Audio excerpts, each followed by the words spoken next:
E aí galera, beleza? Sejam bem-vindos novamente ao canal RD com Logan. Hoje eu estou aqui com o grande Henrique Carneiro, que é historiador e que fez um livro chamado Drogas, a História do Proibicionismo, que a gente vai falar um pouquinho sobre isso. Henrique, muito obrigado por aceitar essa entrevista.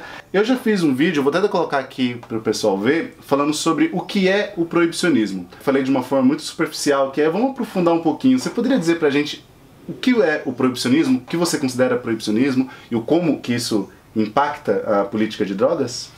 Bom, prazer estar aqui conversando com você, né? A gente não se via já há algum tempo e os seus vídeos são excelentes e não acho que esse do proibicionismo tenha sido, enfim, você falou, superficial, né? Mas a gente pode situar o proibicionismo como um fenômeno que historicamente tem vários tipos de proibicionismos. A gente pode dizer que tem na antiguidade sociedades que proibiam certas substâncias para certas categorias de pessoas, sobretudo os alimentos, que eram os chamados alimentos tabu.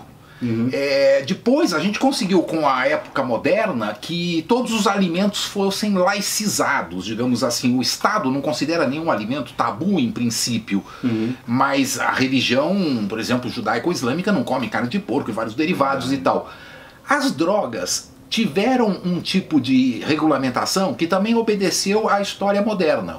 O mundo ocidental cristão colonizou o mundo periférico e substituiu as religiões tradicionais pelo cristianismo, que se baseava numa droga que é o vinho, o sangue de Cristo. Inclusive a produção de vinho passou a fazer parte da extensão do cristianismo.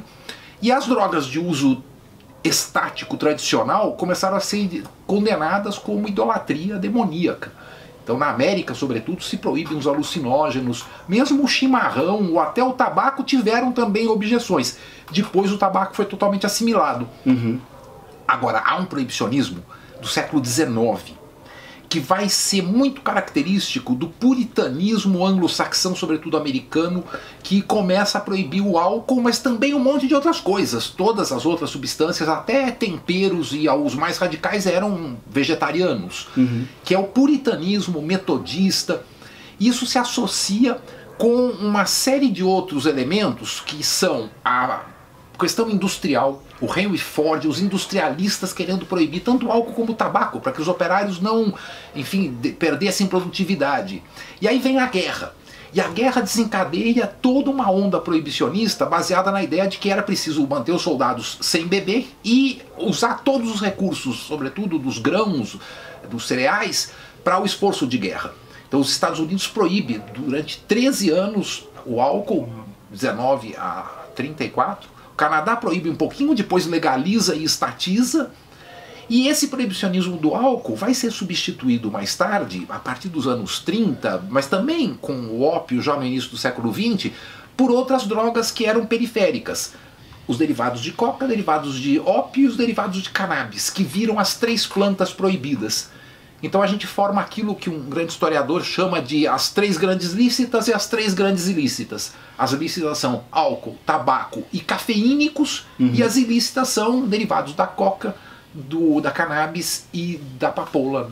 Mas o cigarro e o café, né, ele tem uma função na produção muito grande, né, porque é uma droga que deixa a pessoa em alerta e tudo mais. É curioso, quando você falou isso do Henry Ford, eu não sabia disso. Ele tinha essa ideia de proibição também do tabaco e do café? Ele tem um famoso panfleto que se chama The Case Against the Little White Slaver. Seria assim a luta contra o pequeno escravizador branco, que era o cigarro. O Thomas Edison faz o prefácio. E os dois falam do tabaco coisas que se falam hoje em dia do crack. Dizendo assim, quem fuma tabaco só tem 2 caminhos. É o cemitério, a prisão ou 3, e o hospício.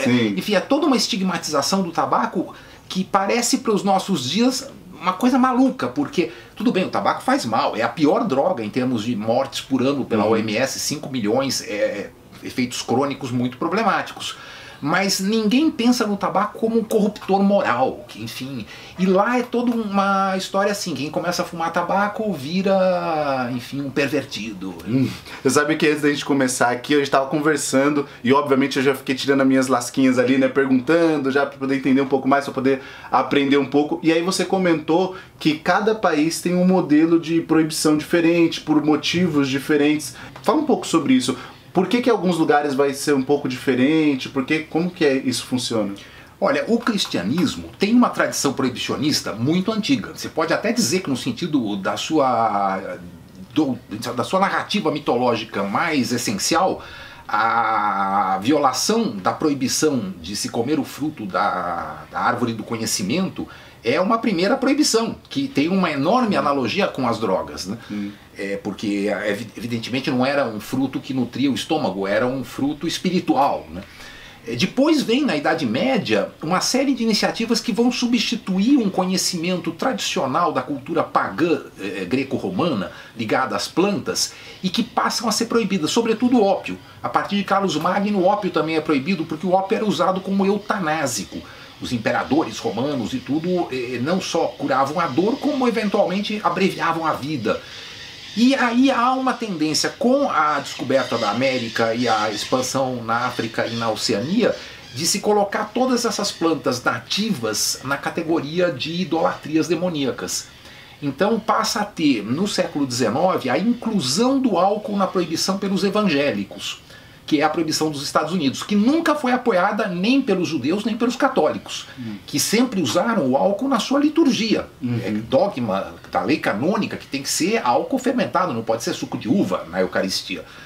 E os evangélicos não, sobretudo os metodistas, que começam em 1851 no Maine, é o primeiro estado que proíbe, e depois em 1919 nos Estados Unidos, que todo, lei federal. Então há uma influência da igreja, sobretudo dessas vertentes, enfim, que eram chamadas de awakenings, dos despertares evangélicos. Agora, na França, e com muita influência no Brasil, tem uma outra coisa que é a influência psiquiátrica. A ideia de que cabe à racionalidade médica identificar essa doença e tratá-la eventualmente com internação, que era uma prática que começou a se disseminar de hospitais específicos. O famoso Sanatório Botafogo do Rio de Janeiro nos anos 20, que é o primeiro desse tipo no Brasil. Mas isso era para tratar os, digamos assim, vícios das classes médias altas, que era éter, morfina, heroína. E para a maconha, que era considerada uma droga dos negros do norte do Brasil, o vício africano, era proposto uma criminalização brutal. Que a gente tem encontrado até, outro dia eu via de 1833 um anúncio de escravo fugido, de um menino de 14 anos que dizia que ele bebia e que ele era grande consumidor, grande fumador de pango.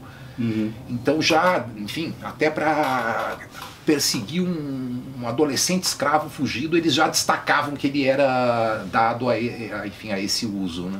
O pango, para quem não sabe, era maconha como era chamada na época, né? Todas as denominações de origem africana, né? Fumo de Angola, diamba, pango, maconha, tudo do quimbundo e enfim, de diferentes ramos do quimbundo. No Brasil, a questão central foi a seleção por parte do caráter étnico-racial. Porque maconha é droga de negro, maconha é droga de escravo. Desde esse anúncio de um escravo fugido de 1833 até a famosa primeira lei de 1832 que proibia o pito de pango. Então há uma noção muito racializada que leva a psiquiatria a querer branquear o país, combatendo a cultura negra que envolvia a religiosidade, enfim, da capoeira ao candomblé, passando pela maconha, tudo passa a ser criminalizado na República, que é uma república muito feita por médicos e inclusive psiquiatras. O famoso Rodrigues Doria é a grande figura da criminalização da maconha no Brasil como o ópio brasileiro, né? Tem alguma relação a proibição da maconha no Rio de Janeiro com a proibição do candomblé e da capoeira? Sim. A própria delegacia que tratava do tema, criada pelo primeiro Código Penal republicano, ela era uma delegacia, agora eu não lembro o título exato, era a delegacia das mistificações de fraudes e tóxicos, uma coisa assim. Tinha uma denominação que envolvia a ideia de combater curandeirismo, de combater o uso de ervas, enfim, que era muito popular, de garrafadas, de coisas, que era toda uma cultura popular que vai ser substituída por uma medicina tradicional, mas também por uma concepção elitista de que as práticas culturais de origem afro-brasileira tinham que ser extirpadas, né? Podemos dizer então que a proibição da maconha aqui no Brasil, junto com a capoeira, do candomblé, está muito relacionada a uma questão de controle de corpos e uma justificativa do Estado para violar direitos humanos, por exemplo. Certamente, isso é assim em todos os países, porque a proibição sempre é um dispositivo jurídico que é totalitário, que é contra todos os princípios de liberdade que se constituíram na época moderna, inclusive da liberdade no âmbito da sociedade liberal, da sociedade democrático-burguesa, republicana, parlamentar, porque é um crime sem vítima. É uma forma de contenção de um estilo de vida. Por isso mesmo que o Supremo Tribunal Federal, brasileiro e de outros países, já vem votando pela não criminalização de um ato que é de livre escolha. É da mesma ordem de liberdade que ler um livro, ter uma religião ou comer um alimento que você tem por predileção.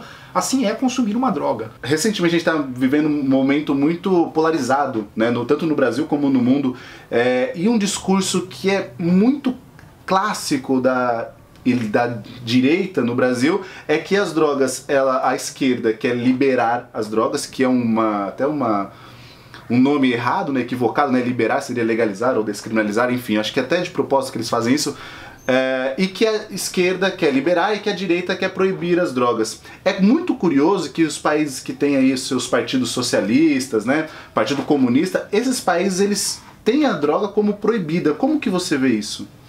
Então, o conceito de esquerda e direita, se a gente vê de uma forma muito, enfim, simplória, dicotômica, ele é extremamente insuficiente, porque o que se chama de esquerda inclui tudo que foi vinculado ao sistema soviético, mas também aquilo que são os grandes partidos socialistas tradicionais da Europa, como o SPD alemão, o Partido Socialista português ou francês.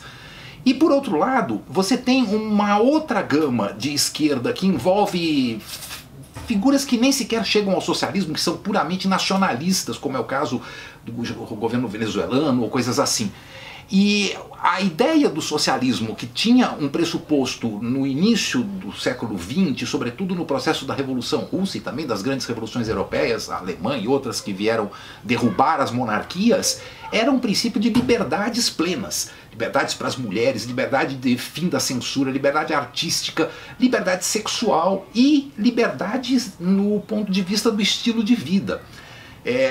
Isso depois deixou de existir com o stalinismo, com todo esse processo de degeneração da Revolução Russa que levou a um modelo totalitário que hoje nem sequer subsiste. Hoje é uma versão híbrida de capitalismo com autoritarismo que se chama de esquerda. Uhum. E isso é, talvez, no caso da América Latina, a forma mais repressiva de regime que tem existido hoje em relação às drogas. Vide Venezuela, Cuba, Nicarágua, que são países supostamente vinculados a alguma tradição de esquerda, mas que são altamente autoritários. Uhum. E o Mujica é a vertente da esquerda oposta a essa.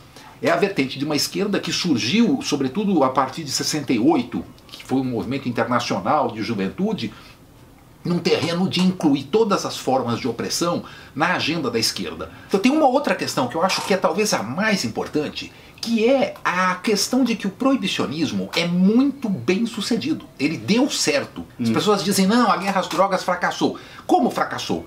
Ela criou fortunas extraordinárias de bilionários que não são apenas os narcos mexicanos, colombianos ou brasileiros, mas são os bancos.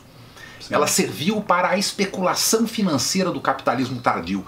Sobretudo na crise de 2008, bancos inteiros como Vakov, etc., tiveram envolvimento direto com a liquidez disponível por parte de todo o setor varejista do tráfico, em particular no México naquela época.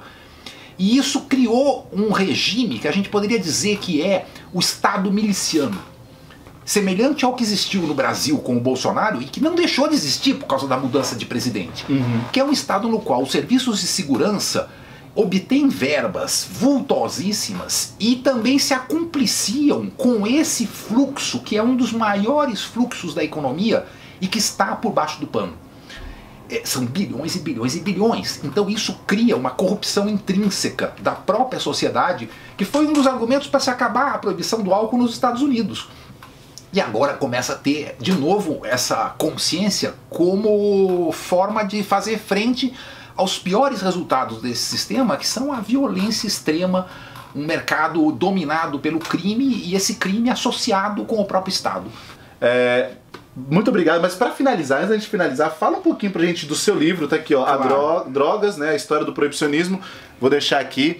Onde está vendendo, o que você fala um pouco, dá só um resuminho, não conta tudo também, não, senão as pessoas não vão nem querer comprar. É um livro da Autonomia Literária, que vende online, procurem Autonomia Literária, eu vou colocar o link uma série de livrarias. Eu vou deixar o link de baixo aqui Ele trata basicamente de 5 modelos de proibição que se deram no século XX. O modelo chinês, o modelo russo, o modelo estadunidense, o modelo francês e finalmente o canadense, claro. Canadá, Estados Unidos, Rússia, França, China e o contexto, enfim, global da dominação ocidental nesse período.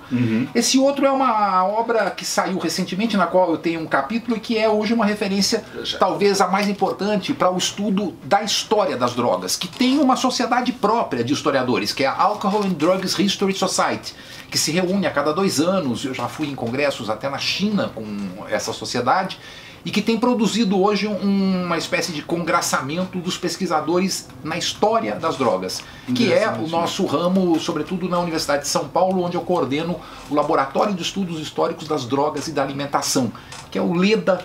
Depois você põe lá também para quem tiver interesse em conhecer as nossas pesquisas. Eu vou colocar todos os links aqui embaixo, inclusive vou colocar aqui na descrição também o seu Instagram, vou colocar tudo aqui na descrição do vídeo. Maravilha, Bruno. Então um prazer conversar de novo com você. Prazer é todo meu, assim, muito obrigado por ter estado aqui a gente entrevistar há muito tempo. Espero que as pessoas também tenham gostado do vídeo. E é isso, gente. Muito obrigado e até a próxima.